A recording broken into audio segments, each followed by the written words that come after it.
Fear not, denizens, Parade is here, aka Bringer of Rain, aka Father of the Sea and Sun, aka King of the Core.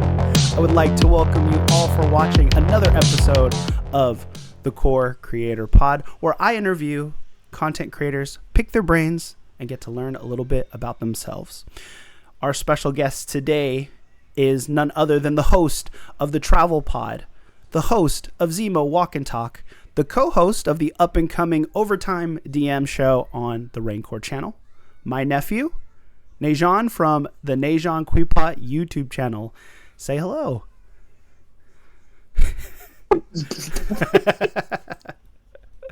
How we doing? How are you? I'm great. It's raining and it's cold. It is raining. It's raining. It's rain-coring. It's rain-coring cats and dogs. Okay, we're not gonna do that. And take two. No, I'm happy to have you here on the pod because you actually are content creating right now on your channel. So I want to know. Let's start off. What made you start content creating, or what put you on this journey? Let's go from the beginning, or at least beginning of this channel. It's kind of a two-sided coin. So when social media first started, or at least when I created an account back in 2011, 2012, I was in middle school. It was something that I've pretty much been raised around from middle school onward. Of course, seeing like influencers and YouTubers and everything in between, it was something that I personally wanted to do. Just because I saw the creative side of it, I saw the possibilities of just whatever, if anything. So when I was in middle school, me, Miley, and Keelan, my siblings, would pretty much do random stuff, skits, and just make videos. Yeah. It was kind of like, I don't want to say a dream necessarily, but it was something I knew I wanted to do, is create content, whether it was on YouTube, mostly on YouTube, because it was probably the only like long form content can stick around and thrive.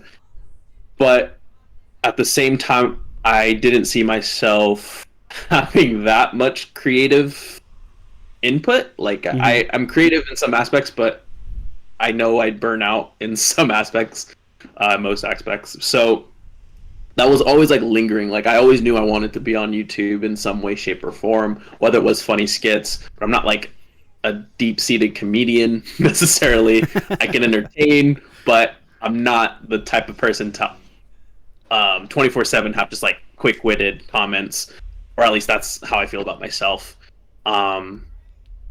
But alongside that, I was already video editing by then, just like very, very basic iMovie on your phone kind of things. I know I did a couple of vlogs in 2014, 2015. Me and my friends would like, go to just like the stores and just do random funny stuff.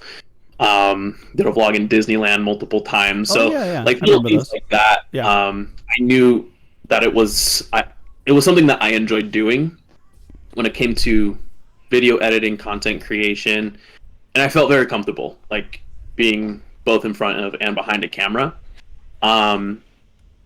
It sparked even more in junior or senior year of high school. I took a computer graphics class, and they actually taught us how to do like Photoshop and like photo editing and composition and coloring and everything. And that kind of fueled my joy and desire to to edit and everything. And I think, I'm trying to remember if it was that year or the following year, we actually made a video for what, I'm not sure, but it was on iMovie on a screen, so it felt really professional, even though it really wasn't. But we all had iMacs. Ooh, they're probably nice. like 20. And it just felt super cool, just playing around and just doing like this was a very simple video, but I can't even remember what it was, but it was a speakeasy. No, not speakeasy. It was a silent film. Oh, cool. So we were acting everything out, and I would put the text like right after for like 10 seconds. And so I did that. I think it was like a 2 or 3 minute video, and the teacher's husband was the what is he called? The newsletter for the high school website. Oh, okay. Yeah, like editor. Editor. Yeah. And he goes, "I like your video. It's actually exactly what I wanted for the website. Can I put it on there?" And I was like, "Heck yeah!" So like that, just like seeing that throughout my teen years, it was just like, oh, cool. This is something I'm good at. I enjoy doing it. It's not like I dread doing it. Like most people don't like to be behind the computer screen for hours on end. But even after high school, it was something that I enjoyed doing. Like I said, it was hard to find that balance between the creative aspect, coming up with content, and being consistent with it, which it happens just to be the key to growth, right? So the other side of the coin, so I stopped after a while. After high school, I kind of just like put it on the back burner. I was like, you know what? I can't really do it. I don't know where I fit in the YouTube content creation space. Yeah. So I kind of put it on the back burner. And then as of 2022, what year are we in? 24? 24. I think it was 22. Me and Kehlani were talking one night, and I told him, I was like, what if we started a podcast? And so we started talking about it, and at the time, and still to this day, a lot of my focus has been on business and mindset. More on the mindset than business, but I found that not a lot of young people have been exposed to how to handle the stresses, anxieties that we face as we grow up, especially being in my 20s. Like, I'm still dealing with a lot of emotional and physical obstacles here and there that I didn't know how to address, but finding ways to fix my mindset and my mentality helped to it was kind of like a domino effect. Like, I fixed the mindset on it, and then everything else seemed to follow through. Right. So initially, me and Kehlani started Travel Pod as a way to get young people to fix their mindset, or at least see perspective from a young person still too, because a lot of the advice that we get is from like older people, 50s, 60s, like my grandparents, your parents. So you never really saw that from a younger person's point of view who's still going through it. Right. So that's initially why we started Travel Pod, and I found that to be my outlet for content creating. So now I do that on YouTube with Kehlani. Had you on as well, episode 19. And it's been cool just being able to still have the content creator as my thing, and still be able to make videos. And now we distribute it on all platforms: TikTok, Facebook, Instagram, YouTube Reels, or YouTube Shorts rather. So I have a question for you. You said you enjoy the editing and creating. What do you like more out of the two? It's a hard battle. So currently, I'll say being able to interview like friends and family has actually been really fun. Yeah. Yep. So that end actually has been more enjoyable currently. Overall, I still consider myself a video editor over anything, because that's more my background and what I've spent most time in. So yeah, that's kind of it's overall, like I said, video editor, but like currently right now, having done the Travel Pod for almost half a year technically. Oh wow, yeah. It's been really cool being in, like, even with Kehlani, like dissecting his thoughts and his brain and how he thinks about certain things, because he's young, he's only 20 right now. Yeah. And then being able to interview family and friends, getting their background, getting their point of view. that's been really cool, just because it's almost like a different layer of conversation than what you would typically talk about, like when it comes to just movies or things we're doing. So yeah, right now I would say doing creating content has been more fun lately. Yeah, no, for sure. I mean, I enjoy editing, but I don't know if I enjoy editing more than creating the content. But for me in editing, I can really make the content or my strengths shine. Like when I want to be funny, I can make the joke funnier by doing the editing part, or even just fumbling over my words. I can like, oh, I could just clean that up, or just come. If it was like a live Twitch thing, I wouldn't be able to edit out the parts where I'm not making any sense or not really saying anything important. And I could, editing out makes it like a little bit more polished, but it is fun to kind of keep the blunders in and to keep the, like I have in my last video, my House of Dragon, where there's like a fire truck going by. And in my mind, I'm like, well, it'd be funny to just kind of play it up that there's a fire truck going on, or I could just edit it out, but it's funnier that it's in the video. So I like doing stuff like that. But I wanted to ask, so what influenced you? Because like you talked about like watching stuff when you were younger and like, oh, I'll do videos then, or even who influenced you now to make, because like obviously everyone is kind of picking a style, right? Like for me, like when we did, see now I'm fumbling. Like if you haven't seen the travel pod, we're recording in your room right there behind you on the couch and having the conversation, where my format, I actually like doing it on Discord, where I can just have, the screens, and then I don't have to be in person with most people that I'm doing a pod with. I can do it just over the internet. What has influenced you? I want to know what influenced you back then, and then what influenced you for travel pod, because I was just curious. With content creation in general? Yeah. So I followed a few. What's weird is that they're all Asian. So like Ryan Higa, Nick Sandoval, Dietrich, Megan Batoon. Their style when it came to like skits and they were like Megan Batoon and Dietrich, they were dancers, so I was like that was kind of my age too. It was cool seeing the dancer side, the dancer community evolving into YouTube and other social media platforms as their form of marketing. Yeah. So it was like their way of showcasing, hey, this is what I can do as a dancer. Not necessarily as an editor, right? But as a dancer, this is the story I can tell.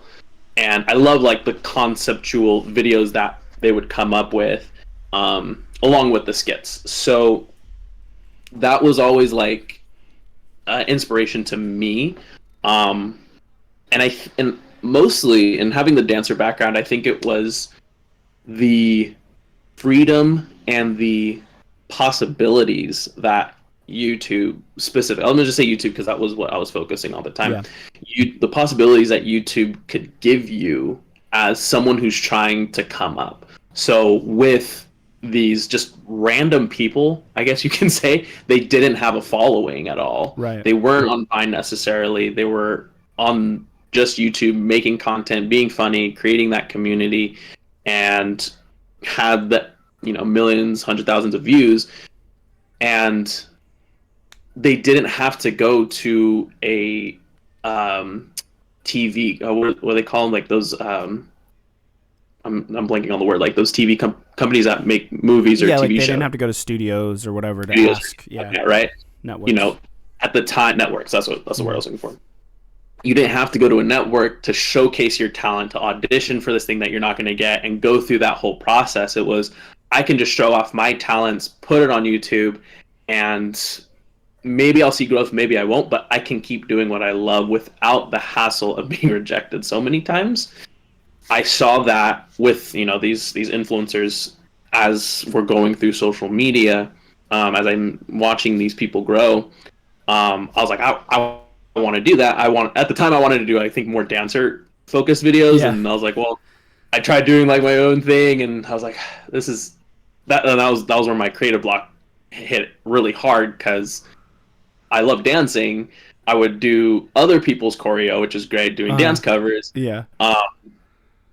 And at some point, you're just like, man, this is a lot. Well, the physicality that you would have to do it like over and over and over. So a lot that goes into it, and then on top of that, you do the video editing. So like, it's just a lot overall. Yeah, you can do it by yourself, but doing one dance video, let's just say, that's a lot of work, especially if you want to do like different angles, different takes, right, different shots. If you want to do a story alongside it, like there was a lot that it encompassed that I know I came to appreciate later on, but at the time I was just like, I don't really want to do this, and that's when like vlogging started to become more prevalent. So I was like, oh, this is just what you do in your day to day. Make your day look interesting, and then post it. Your friends will follow your family will follow you. Maybe you'll get some more viewers, and then just build on top of that. Then you had all these people like, this is how you can build your social media following. So that's when all that started coming out. But inspiration wise, those are like the three off the top of the dome that I can think of was like Henig. Yeah, but what about for the travel pod? So a few years later, closer to more present. Or is it still the same type of content? Sort of. I'm trying to remember. There was a book I read. There was multiple books I read, and they all were all catered around business, building a business. They all said this one thing that I found only later to be the common denominator was starting a podcast. Oh, sure. And of course, I've seen a lot of podcasts as it is, both on YouTube as long form and then clips of it.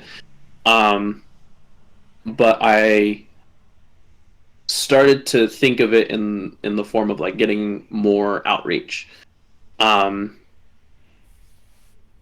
Making the long form, clipping it, putting it onto short form, and then just making that your content creation. I actually was looking at my analytics over the platforms that I do have right now. I've been able to outreach to over 30,000 views. Wow.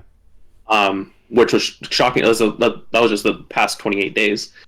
And it was a proof of concept that I wanted to see in action. So that's, besides the whole like I want to reach out to younger people and help them with their mindset, that was kind of the underlying theory that I wanted to prove. Was like, okay, let me just try this to see if it works, because a lot of the entrepreneurs and business owners I was following was like, start a podcast, clip it, post it, boom, once a day, consistently for 60 days, whatever, and then just keep going. And so I was like, okay, let me just see if this works. So I started doing it 4 or 5 months in. I just started to see that growth. I mean, it started out maybe 50 or 60 views per video. Then it like jumped up to like 100 views per video. And then it jumped to like 300 videos. And some of them hit like 1,000 videos here and there. And I was like, oh, that's interesting and weird.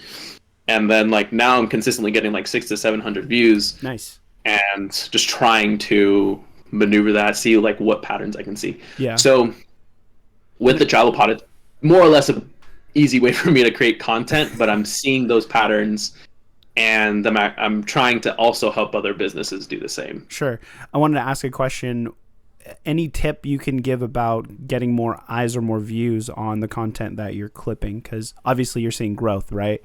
And since this is a creator podcast or a content creator podcast, I want to know if you have any tips for that part specifically.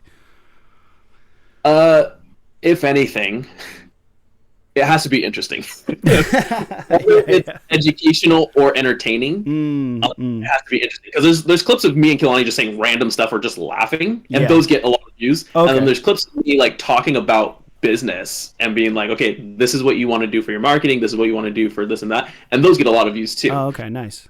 So if anything, your stuff just has to be interesting. Doesn't matter what it is necessarily, but you want to be able to have, and I'm gonna get super nerdy right now, you want to have that retention from beginning to end, right? What was interesting on YouTube specifically, I was looking at my analytics and I saw that most of my most viewed videos were 12 seconds long. Okay. And I was like, oh, that's weird. So I was like, let me just try something out. So I made like a batch of 5 or 10 videos that were 12 seconds long, of both educational and entertaining. Yeah. and those videos spiked because of my algorithm. And I was like, oh, that's so weird. So like you can play around with that, and it depends on every single person. Some people can have 3-minute short form videos on TikTok, on Instagram, and get thousands of views because their stuff is interesting. I follow this dude. His name is Caleb Hammer, and he literally dissects people's like financials. Okay. Both like people who are thousands of dollars in debt and people who are making like millions of dollars a month. I think I've seen him. Is he kind of like kind of a nerdy dude, glasses, and he kind of like goes in on people? Yeah. I've seen his. And I find it hilarious, but also like my self-esteem is kind of boosted because I'm like, okay, I'm not. You're like, I'm not as bad as the person he has on. Yeah. But like, I find myself watching that video from beginning to end, regardless of how long it is. Sure, yeah. Just because I'm like, well, what else does this person have that? Like, what other debt does this guy have? Oh, right. That he's interviewing and stuff. So, and then you have the other side. You have people who have like entertaining content who are only that 30 to 60 second range. Yeah. So it really just comes down to like just have something that's entertaining, or rather hooks your attention throughout the video, whether it's educational or entertaining, and then just post that, see where it goes, and then adjust along the way. Yeah, I was thinking about you saying 12 seconds. People's what is it called? Not retention, but attention span is short too. So like a 12-second video sounds great because like you're like, am I in or out on this? Because like you can just determine in a certain amount of time, but by the time you decide if you're in or out, it's already over. So that's probably another good reason to have a really short video, right? Because in a 1-minute video, I would probably be out if it's not my thing or it's not hooking me within the first 15 or 20 seconds. I'll probably just scroll to the next one. I've even had some people send me that's another funny thing. You'll have people send you videos and for me, I don't know if it's the same for you. I'm like, oh, that was funny, and then it just keeps going, and I'm like, oh, they should have ended it 30 seconds ago, or they should have ended it there, and then it keeps going, and I'm like, oh, this is becoming too long in the tooth. But I don't know, that might just be me when it comes to comedy. Like the punchline was too soon. The punchline is there, right? So the setup is fine. Then the punchline, and you're like, oh, that's so funny. And then it keeps going, and you're like, oh, this is. They should have either clipped it there, kind of like kind of thinking about Vine, right? Because Vine's like a 7-second thing, and like you have to do the setup and the punchline all right there in 7 seconds. And I think that's why Vine was successful. They just messed up on the marketing and all that other stuff, or monetizing. But nowadays it's like I seen a video and it was funny, and then I'm just like, oh, it's still going, and like, okay, that part is a little funny. Or even when it gets to the end of a minute and I was like, oh, they should have ended it at the 30-second mark, and I think it would have done better. But I don't know, it's just, I guess it just depends on, it's just like, it's all like experimental, and then the algorithm change, and or just some people just don't get it. But yeah, and the other side of the coin, or other side of it, is the story. So like I was reading this book from Russell Brunson. He calls it the hook story offer. Hook, grab people's attention. Story, make them wait until the end. Offer is the resolution to that whole video, which comes with just basic storytelling, right? Right. So if you don't have good storytelling as a video editor, it's hard to make those videos that are interesting and don't have that punchline so soon in the beginning, right? Or they don't set it up right, where and there's a lot of mechanics that come along with that too. Sure. But I find that being at least a decent storyteller on the content creation side, you can build something up, create that story, the arc, and then still have the viewer still satisfied by the end of it. It's like it's a skill that everyone should know. Everyone should learn at least. Right. But you're getting into it, and yeah, I've definitely seen a lot of a decent amount of videos that have that, where the punchline is so soon, and then the rest of the video kind of just drags on. Oh, right. You're like, yeah. Well, okay, swipe. So it's like you have to be able to carry that attention throughout. It's not easy necessarily, but it's still possible. You just have to know. You have to know what the sequence of events is and how you want to arrange that. I've spent some times, like just on a 3-minute video. I've spent hours on like a 3-minute video trying to figure out how to sequence it so it makes sense for one, right? and you still want to watch throughout. I mean, it's the hardest part. It's the hook is easy and the resolution is easy. Okay. Keeping people in between those 2 points is the hardest part. And if anything, Mr. Beast does the greatest job at that. If you ever watch Mr. Beast videos, it's always like, ooh, what's going to happen next? Right. Or how is he going to, level up here? Or how is he going to make it interesting here?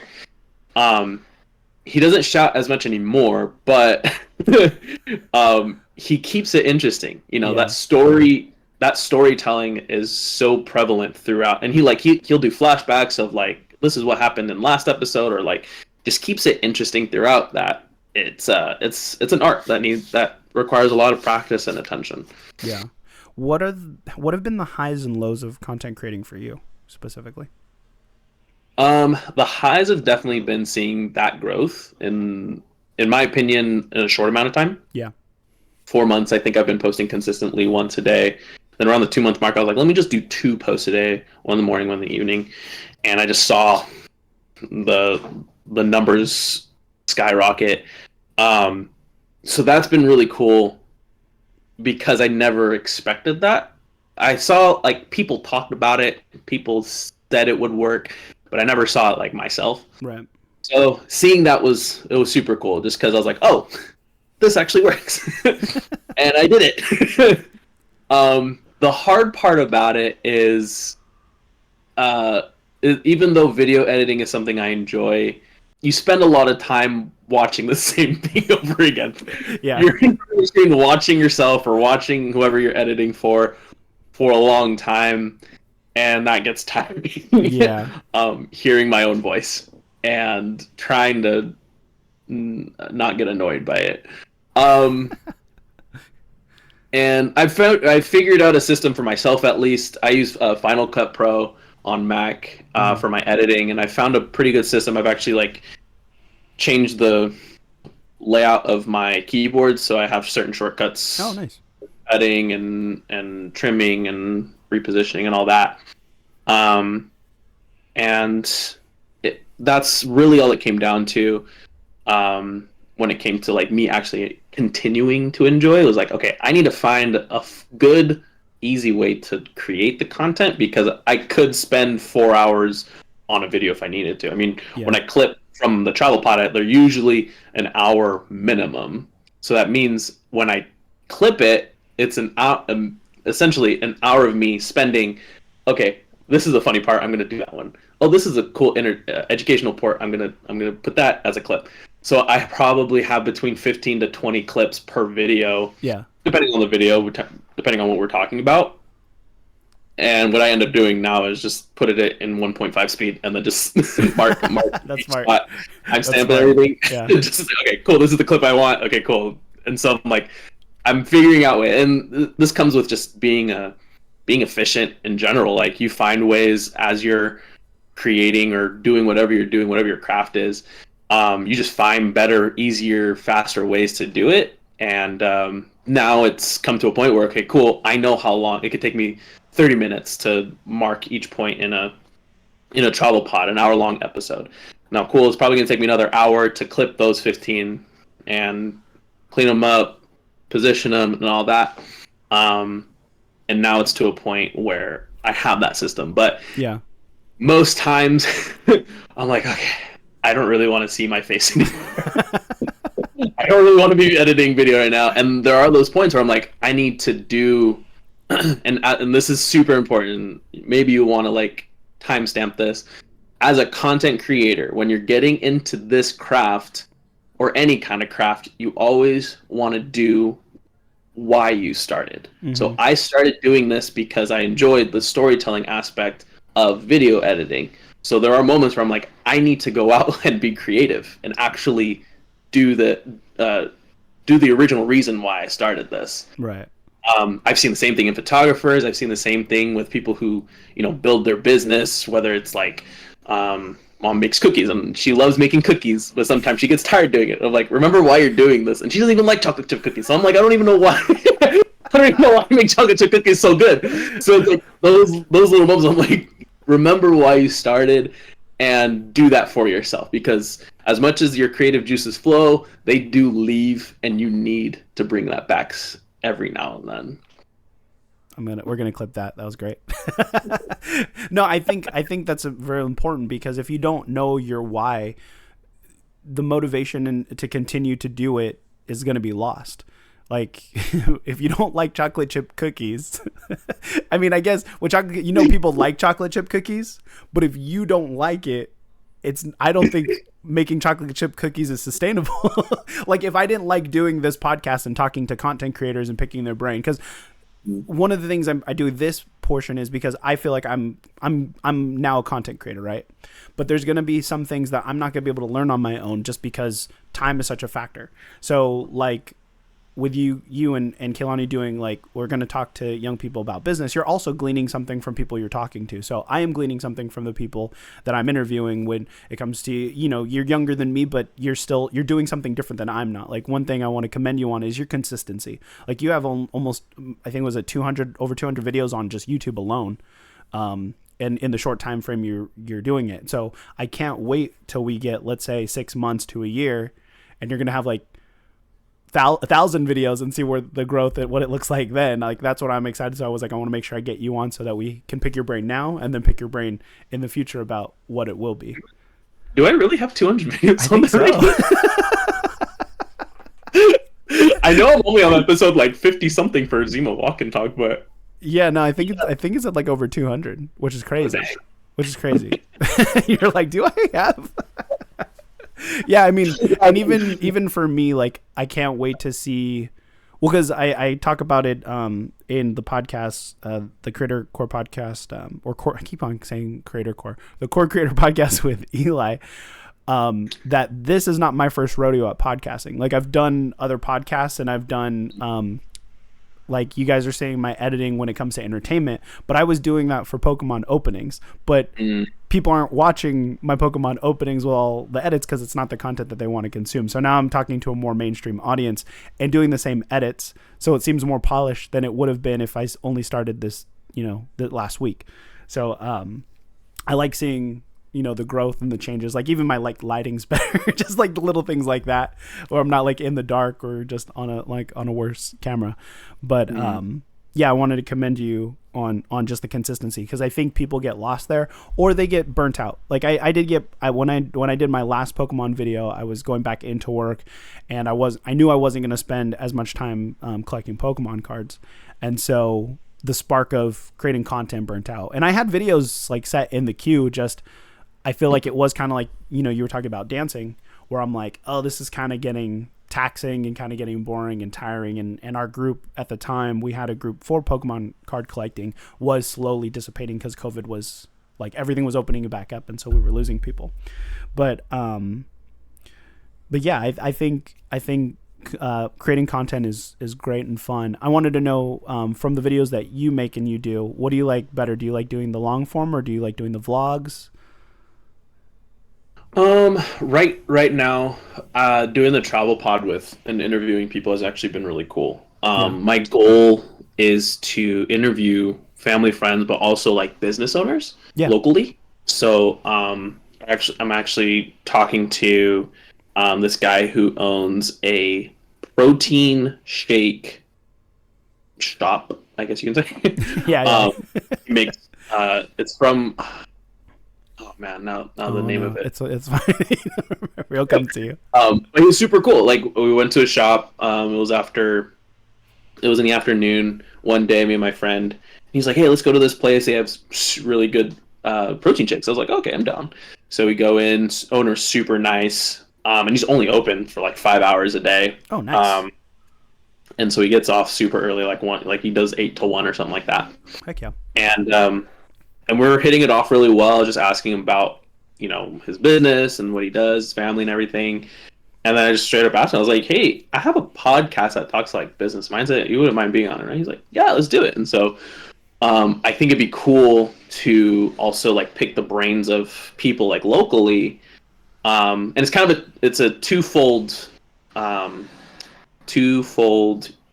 marketing. So I'm marketing for myself as someone who's doing podcasts, and I can do my podcast marketing, and then I'm also advertising their business at the same time. So it's like it works both ways. So doing the long form content has been cool in that sense, where I have those options. I have so many different options at that too, of who I can interview, and just pick brains about. Like I really liked our podcast. I never really get to talk to you like that, where I get to know what your childhood is like, or what certain aspects of your life.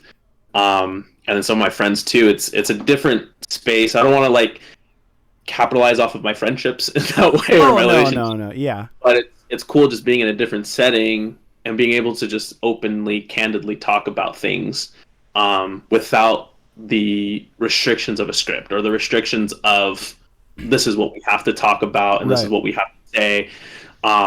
So in that sense, it's cool because I mean I'm great at asking questions and I don't like talking. So it's my way of just being like, okay, cool. This isn't about me anymore. This is about the people that are with me, that have been along my journey, whether they know it or not. So it is cool just being able to connect in that way and have that flexibility. Yeah, no, I can't wait for that episode to come out because I want to watch it back to. I'm like, what did I say? But I mean, there was even stuff like we even just kind of went over really quick, and at this point in my life, I was like, oh, I've done a lot of D&D, I've done a lot of RPGs, I've done a lot of board gaming, I've done a lot of cosplaying, and like I don't really, unless you like know me personally, maybe we'll have a conversation about it, but otherwise it doesn't just come up naturally. And so I think there's a lot to be, I guess, glean from these type of podcasts, even because like me and you, we've had conversations not on a podcast where we're talking about content creating. We're like, oh, what are you doing on Instagram now? Or what's the algorithm doing now? I think it's great. And I think there's going to be a lot of people who come to these podcasts to see, like how you're going about doing social media or how you're going about, YouTube, because I think people have ideas, but they don't know exactly, and like, how people could be successful. And going off of that, what keeps you consistent? Like, what is the thing that you go, because consistency, I think, is going to be difficult for a lot of people, especially if they don't have the content. Like we talked about the storytelling, right?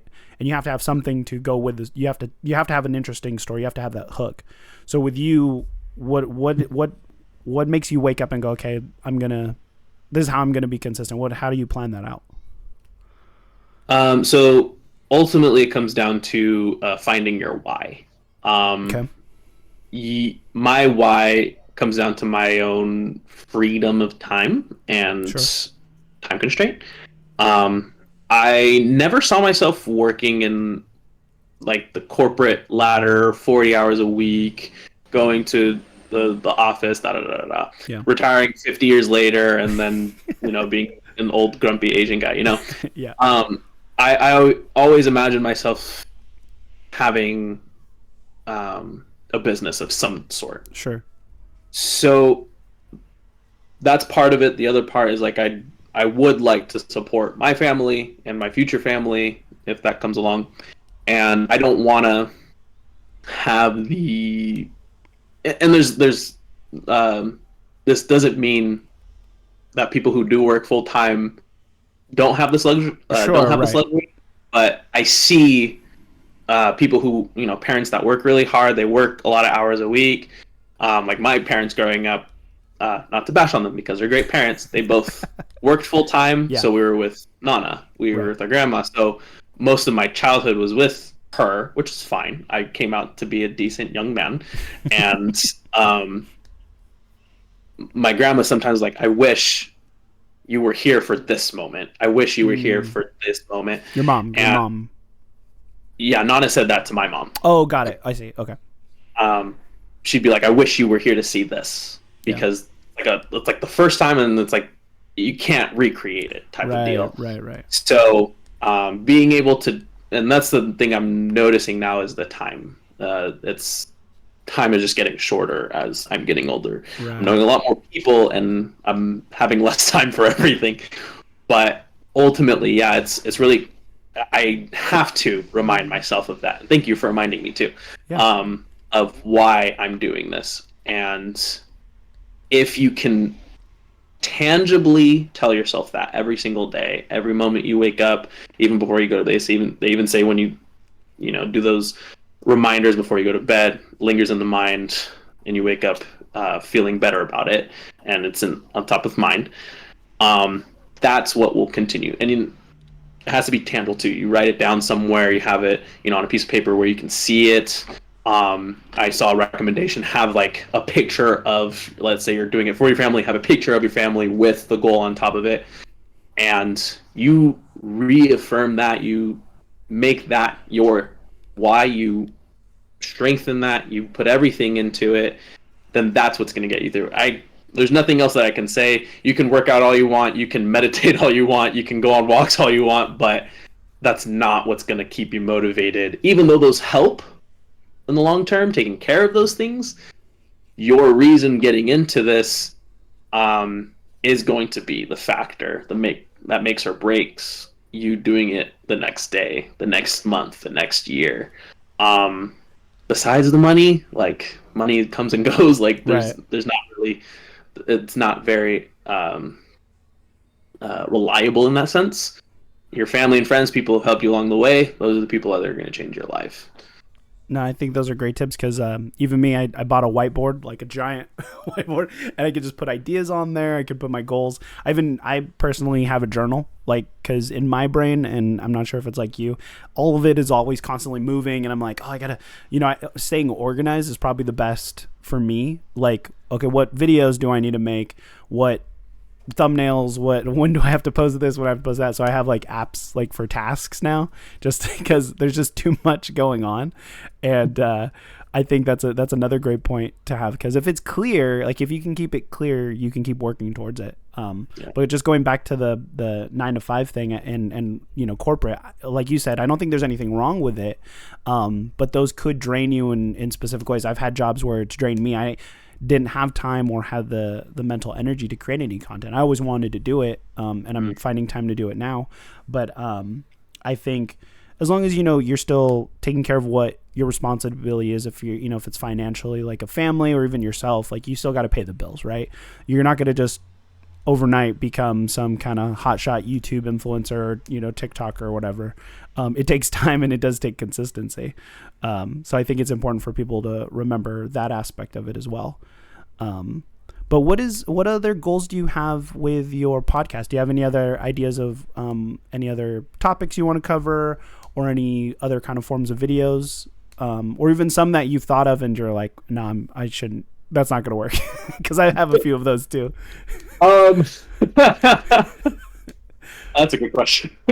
I know I want to do, because right now I'm doing another show called The Journey, which is basically a recap of everything going on in my life, which I was supposed to post yesterday and I didn't. Shame. No, we make mistakes, okay? Yeah. I'm trying to think. I know, like, down the road, if it came to a point where like me and Kehlani have, like, let's say our own studio and stuff, and we work at our own studio for the business, and we have clients and stuff, I would like to do like a behind the scenes or like a day in the life of those kinds of things, vlog. I'm trying to think. I don't really, off the top of the dome, I don't think I have any random wonky ideas. And if I did, it would be, what would it be? When we started talking about the overtime DM, yeah. Overtime DM, it got me thinking about board games and how we are into board games and stuff. Yeah. But I was like, that doesn't have anything to do with my brand, so that besides like day to day, like it would just be a vlog. I thought about that too, but the thing is, in my mind, I'm like, you would need multicams, you would need a set, you would need a studio to put the board game out and to like zoom in on the board and like to make it interesting. And I feel like there's content already out there like that. So I'm like, me going into that space at this point is too much for me. Like, I need to do podcasts or just me, videos with just me, I think there's levels to that too, because if I'm being honest, it's we can pull it off. Like, totally. Me and you, I think we could pull it off. It would take a lot of work, but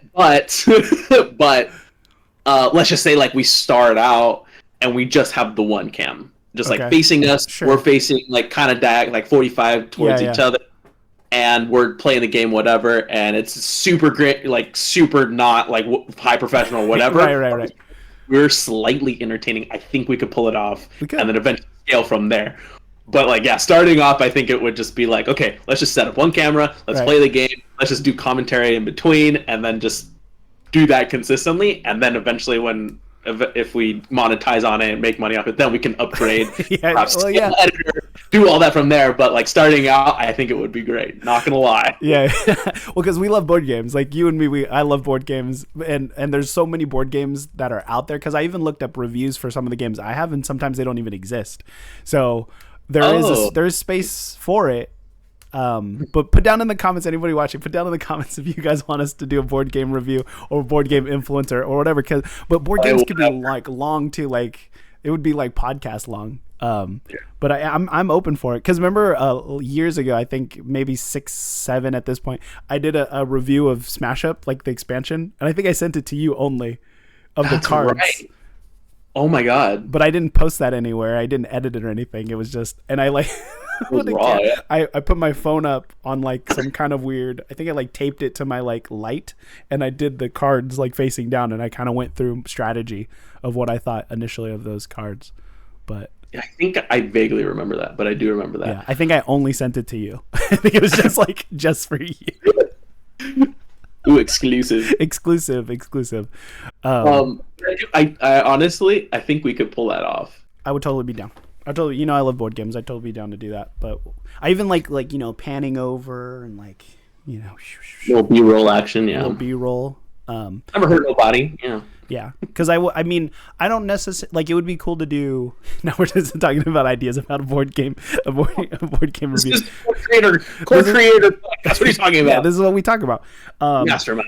Because I instead of just playing, we could also just do review and just show B-roll of the game. Like we don't even have to go through all the pieces. There's like so many different avenues to it, right? Can I get super nerdy real quick? Sure, please. So specifically, I think with board game reviews and gameplay, I feel like they would have a really high retention rate. Yeah, probably. Because you would want to see the game all the way through. Yeah, you're going to want to watch beginning to end. Just bring that up. I'm curious, though, how many people would actually watch like an hour or 2 hour board game, though. Well, because like for me, I don't necessarily know if I would want to, but there's people. I mean, I watched some gameplay. Unless it's like an entertainment thing, right?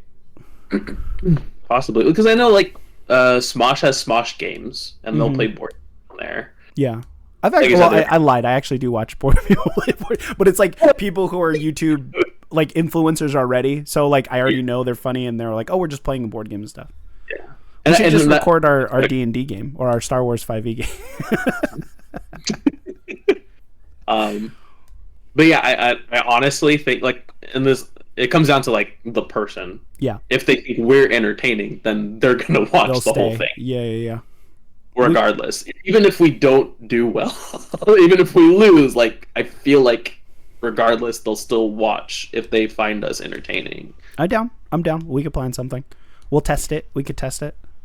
Anything else you want to say to the Core Creators audience here before we part?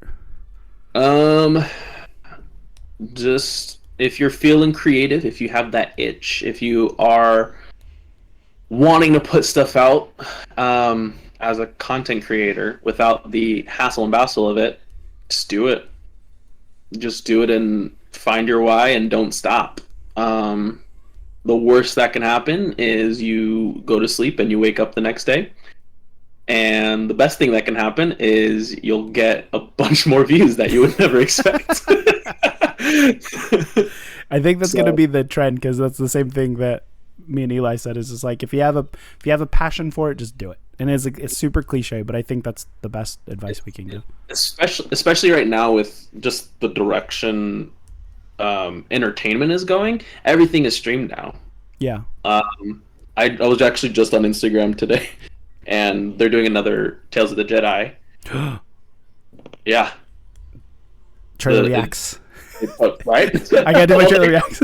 And it said only on Disney Plus, and I was like, oh my god, I didn't even think about it.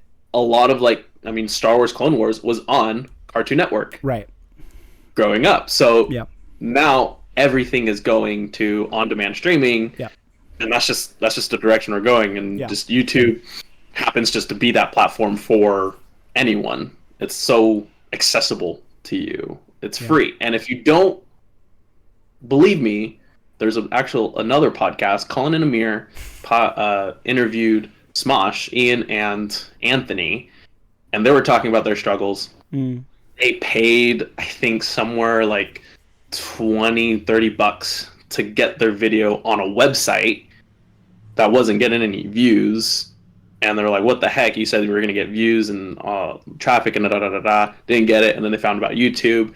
They found they're able to do it for free and way easier. Yeah. And like right now is just like the perfect time.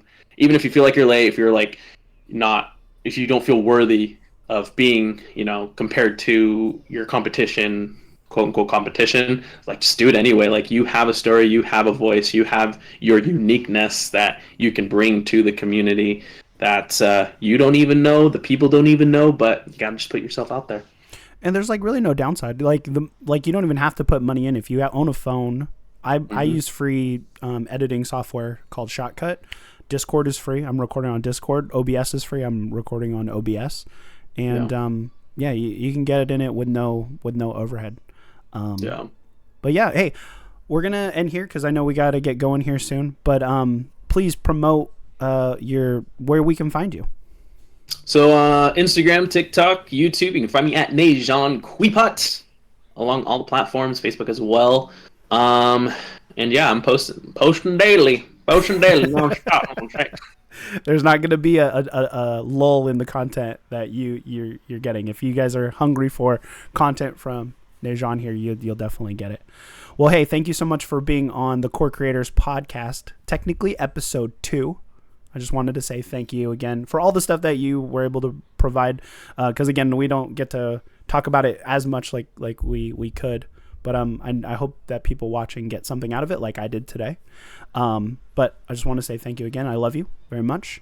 And we're definitely going to have you back on the Core Creators Podcast and Raincore podcast when we have that. That'll be just a fun time. Pick your brain about fandoms and what you enjoy and what you like besides board games. And maybe upcoming board game show and the Overtime DM. With me and Nejon are going to be crazy with content for sure in 2024. You guys are going to get so much content from us. No, thank you for having me on. Love you, and I appreciate everything you're doing here. We got this on lock, know what I'm saying? On lock. You better watch out for this family on YouTube. It's just going to be a bunch of brown faces. Raincore about to take over the world, you know what I'm saying? Raincore. Oh yeah. Also, the Raincore merch site, shirt site is almost ready to be launched. So keep an eye out on that. All the descriptions of where you can find Nejon are going to be in all the links for where you can find Nejon online. You can probably just spell his name and you'll just land. You can throw a rock and it'll hit something that Nejon has created. But this is always a great time. So I hope you guys enjoyed as much as I did. And that being said, punch it, Chewy. Boom! Bye, guys. Have a wonderful day.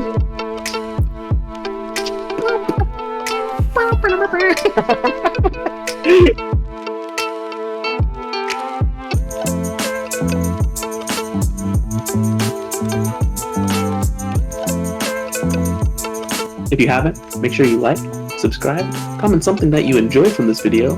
Make sure you subscribe to the Raincore channel. We got 3 shows. Oh, I think he has 3 shows. He has the Core Creator, Overtime DM, and there's something else.